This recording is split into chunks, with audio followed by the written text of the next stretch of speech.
Hi தளபதி Vijay bro, நான் பெங்களூர்லேருந்து பேசுகிறேன். கண்டிப்பாக அந்த சிஎம் சீட்டு எப்போ நீங்கள் வந்து உட்காருவீங்கன்னு சொல்லிட்டு எதிர்பார்த்து கொண்டு இருக்குது. அந்த அளவுக்கு அது இல்லாமல் மக்கள் எவ்வளோ ஓட்டு உங்களுக்காக மிஸ் ஆயிடுச்சு. டிராஃபிக் ப்ராப்ளமு, அது இல்லாமல் பஸ்ஸு கிடைக்கிற நேர டைமுக்கு அவங்க வந்து அந்த டைமுக்காக உங்களுக்கு ஓட்டு போடணும்னு நினச்சாலும் அந்த டைம் முடிஞ்சு போயிடும். ரொம்ப வருத்தப்பட்டு ரொம்ப கஷ்டப்பட்டாங்க. எவ்வளோ ஓட்டு உங்களுக்கு இந்த தடவை மிஸ் ஆயிடுச்சு. கண்டிப்பாக அத்தனை ஓட்டு மிஸ் ஆனாலும் கடவுளுடைய ஆசீர்வாதம், மக்களோட ஆசீர்வாதம் கண்டிப்பாக உங்களுக்கு இருக்கும். அந்த சிஎம் சீட்டு நீங்கள் எப்போ வந்து உட்காருவீங்கோ சொல்லிட்டுன்னு இப்போது ஒருத்தர் பேசுகிறாங்க. இது எப்போவே நடக்க வேண்டியது இதெல்லாம், ஆனால் யாரோ செய்யலை. ஆனால் நீங்கள் எந்த ப்ராமிஸ் பண்ணல, ஆனால் கண்டிப்பாக இதெல்லாம் நீங்கள் செய்வீங்க.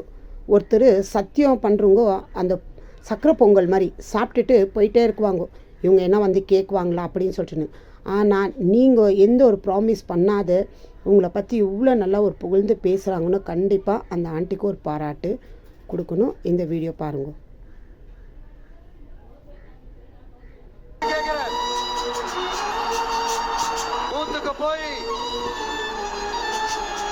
ஸ்டாலின் சார் கிட்ட இருந்து நம்ம தமிழ்நாட்டை காப்பாற்றி ஆகணும், நம்ம ஜனநாயகத்தை காப்பாற்றி ஆகணும்.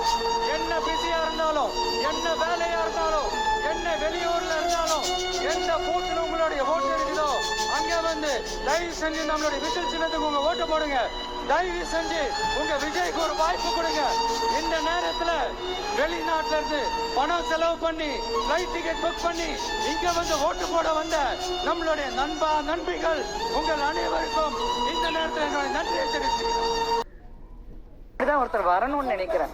விஜய் வந்து ப்ராமிஸா எதையும் ஃபால்ஸ் ப்ராமிஸ் எதையுமே சொல்லல. நான் இதை செய்ய போறேன், இப்படி செய்ய போறேன்னு சொல்லல. அவர் சொல்றது எல்லாமே ஆல்ரெடி பண்ணியிருக்க வேண்டிய விஷயங்கள். அதை பண்ண மறந்துட்டாங்க, தவறிட்டாங்க. அதை பண்றதுக்கு நான் வரேன்றாரு.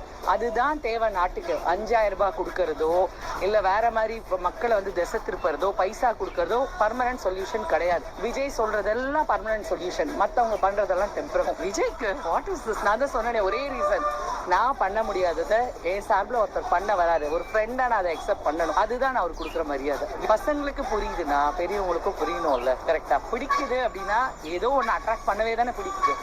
அப்ப அவங்க நல்லது பண்ணுவாங்கன்னு நம்புவோம். கண்டிப்பாக அக்கா, நீங்கள் இவ்வளோ பேசுனீங்க, கண்டிப்பாக உங்களுக்கு நல்லதே நடக்கும். விஜய் கண்டிப்பாக சிஎம் ஆகி நல்லதே செய்வார் மக்களுக்கு.